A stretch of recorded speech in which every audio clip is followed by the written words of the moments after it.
তাসকিন আহমেদের বল যেন চোখেই দেখল না উইল ইয়াং, সরাসরি স্টাম্পে গিয়ে আঘাত আনল। কেমন ছিল তখন ধারাভাষ্যকক্ষের অবস্থা, বিস্তারিত ভিডিওতে দেখুন। যেভাবেই হোক জিততে হবে আজকের ম্যাচটি। কঠিন সমীকরণে নিউজিল্যান্ডের বিপক্ষে প্রথমে ব্যাট করতে নেমেছে বাংলাদেশ।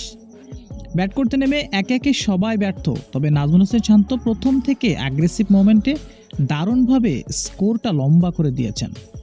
এরপর অবশ্য মাহমুদুল্লাহ, মুশফিকুর রহিম, মেহেদী হাসান মিরাজ সবাই ব্যর্থ ছিল। শেষ মুহূর্তে জাকের আলী, রিশাদ হোসেন দুর্দান্ত নৈপুণ্যতায় দলের জন্য সর্বশেষ সংগ্রহ করতে পেরেছিল 236 রান। জবাবে ব্যাট করতে নেমে তাসকিন আহমেদের প্রথম ওভারের শেষ নাম্বার ডেলিভারিতে উইল ইয়াংয়ের স্টাম্প উড়ে যান। গোল্ডেন ডাকে ফিরে যান প্যাভিলিয়নে। তবে সে সময় ধারাভাষ্যকক্ষে দারুণ একটা মুহূর্ত কাটিয়েছে, দারুণভাবে চিৎকার দিয়েছে। তো দর্শক, কেমন ছিল জানিয়ে দেবেন আপনার মতামতটি। ধন্যবাদ।